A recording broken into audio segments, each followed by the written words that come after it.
Good morning friends. So Dheeraj की वाणी में एक नई स्टोरी, और आज की स्टोरी बहुत ही इंटरेस्टिंग स्टोरी है। ये इंटरेस्टिंग स्टोरी है एक बिजनेसमैन की। बहुत ही अच्छा बिजनेसमैन, बहुत ही अच्छा लीडर था उसकी स्टोरी, और वो कैसे डिफिकल्ट सिचुएशंस में अपने दिमाग को और अपनी टीम को एक बनाए रख रहा था, उसकी ये एक स्टोरी है। मोटिवेटिंग स्टोरी है काफ़ी, और हमें भी बहुत कुछ सीखने को मिलता है। तो एक बिजनेसमैन था, बहुत पुराने समय की बात है। एक बिजनेसमैन था जो एक स्टेट से दूसरे स्टेट, एक सिटी से दूसरे सिटी, एक कंट्री से दूसरे कंट्री अपना बिजनेस करने के लिए ट्रैवल करता रहता था, यात्रा करता रहता था। और उसके साथ में उसके जितने भी एसोसिएट्स थे, एम्प्लॉयज थे या पार्टनर्स थे, उन्हें भी साथ साथ मूव करना पड़ता था।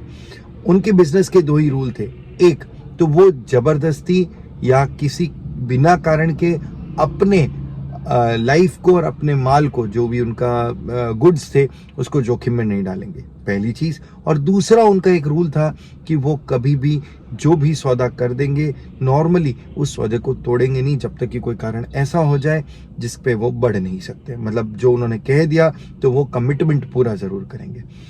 इसी कारण उनका बिजनेस बहुत बढ़ता गया और पूरे इंडिया में उनकी क्या कहते हैं, फेमस हो गए वो लोग, और ख्याति फैल गई।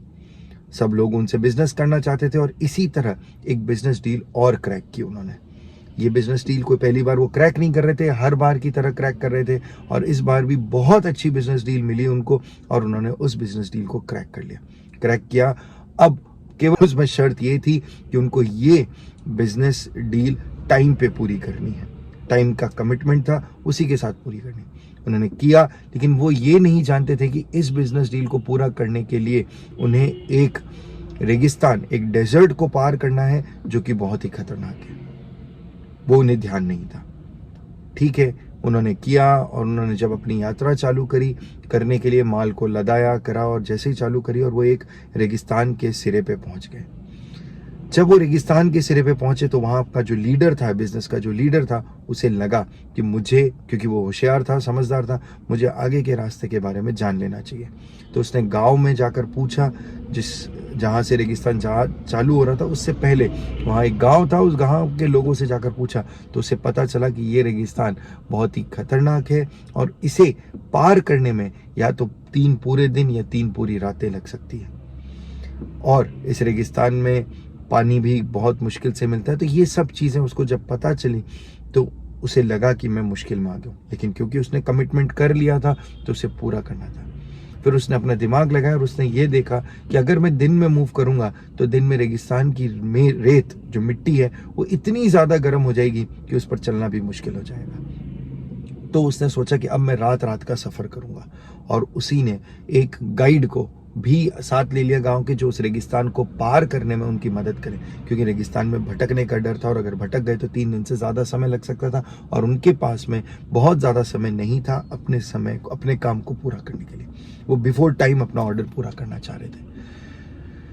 ठीक है, तो एक पहली रात को उन्होंने अपने सारे पानी के कैन वगैरह भर लिए, गाड़ी के अंदर डाल दिए, अपनी सारे जो भी जहाज, कैमल थे, ऊंट थे, उसके अंदर डाल दिए, और उन्होंने वो मोशन चालू किया।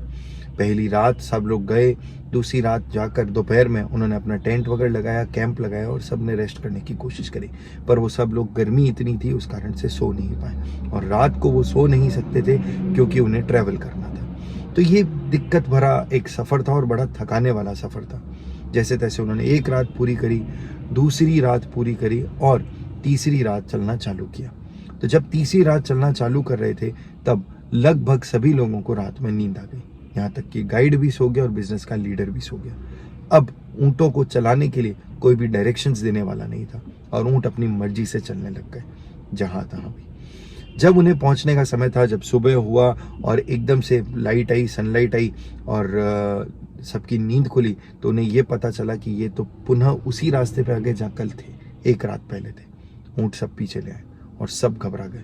घबराहट में सबने सबसे पहले अपने पास पड़े पानी को चेक किया, तो पता चला उनके पास पानी भी बहुत खत्म होने वाला था।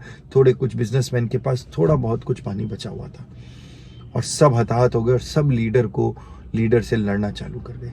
लीडर को कहने लग गए कि सब आपके कारण हुआ है, आपने एक ऐसा सौदा किया जिसके बारे में आपको पता था खतरनाक है, फिर भी आपने किया, और आपने हम सब की जान जोखिम में डाल दी। तो लीडर को पता चला, लीडर ने सोचा कि अगर अब मैंने अगर अपना धैर्य खो दिया तो ये सारे लोग हताश हो जाएंगे और इस चक्कर में मर भी जाएंगे। तो मुझे अपने करेज को, अपने लीडर ने उन सबको शांत किया। उन्होंने कहा, उन्हें विश्वास दिलाया कि मैं तुम सबके लिए ज़रूर एक रास्ता निकाल दूंगा। लीडर समझदार था, उसने सबको शांत करने के बाद कैंप के इधर उधर घूमा, थोड़ा सा आगे गया तो उसे पता चला कि वहाँ कहीं घास उगी हुई थी और घास को उगने के लिए पानी चाहिए। तो ये पता चल गया था कि आसपास कहीं पानी। उसने आकर अपनी टीम को बताया, कारवां को बताया कि अब हमारे को पानी मिल गया है, कहीं आसपास पानी है, घास उगी, इसका मतलब पानी जरूर है। थोड़ा आगे चले, देखा कहीं पानी दिखा नहीं, तो उन्होंने खोदना चालू किया। उन्होंने सबको कहा खोदो। जैसे जैसे घास खोदते गए और अंततः पानी नहीं मिला अभी तक, एक पत्थर आ गया, बहुत बड़ा चट्टान आ गई, रॉक आ गई और सारे लोग फिर से थक हार गए। तो सब लोगों ने फिर उसे कोसना चालू किया और पूछा कि अब क्या करेंगे? आपने हमारी समय को भी बर्बाद किया और एनर्जी को भी बर्बाद किया और जो पानी था वो भी खत्म हो गया और अब हम मर जाएंगे सारे के सारे। लीडर ने अभी भी घबराने की बजाय दिमाग से काम लेने की कोशिश की। लीडर ने सबको शांत किया और कहा, तुम सब शांत रहो, हम जरूर कोई फायदा निकालें। लीडर ने उस चट्टान पे पत्थर रखा तो उसे चट्टान के ऊपर गीलापन महसूस हुआ, जैसे चट्टान में से पसीना आ रहा हो। तो उसे पता चल गया कि इस चट्टान के नीचे पानी तो है, लेकिन इस चट्टान को तोड़ना पड़ेगा। उसने हर संभव प्रयास किया और अंततः अपने कारवां के सबसे मजबूत बलवान बंदे को बुलाया और उसे कहा कि इस पत्थर को तोड़ो। पहले तो उसने भी मना किया, लेकिन उसे एक्स्ट्रा पैसे ऑफर करे कि जब भी हमारा माल पहुंच जाएगा और हम वापस रिटर्न करेंगे, जब हमारे पास डील पूरी हो जाएगी तो तुम्हें एक्स्ट्रा पैसे दूंगा और हम सबको पानी मिल जाएगा, नहीं तो हम सब मारे जाएंगे। फिर वो जैसे तैसे माना। उसने चट्टान पे थोड़े वार किए, लीडर ने भी खूब वार किए, साथ काम किया और अंततः उस चट्टान में से पानी फूट पड़ा। सभी लोगों ने अपनी प्यास बुझाई और पानी भरा और फिर सब रिलैक्स हुए। फिर उस रात सबने कोशिश की कि कोई सोए नहीं, गाइड न सोए, क्योंकि गाइड ही उनको ले जाने वाला था। और अंततः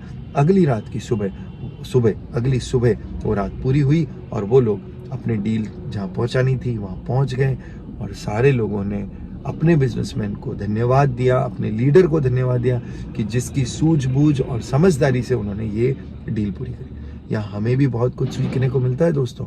तो धीरज की वाणी ये स्टोरी थी, वो हमको क्या ज्ञान देती है?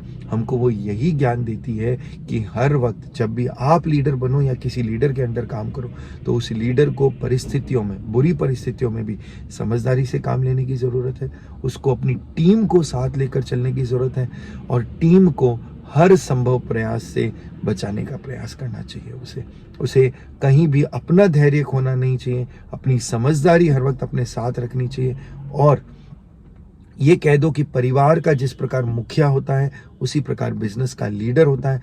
तो परिवार का मुखिया हो, बिजनेस का लीडर हो या किसी इंजन का ड्राइवर हो, हर वक्त उसे समझदारी और धैर्य से काम लेना चाहिए।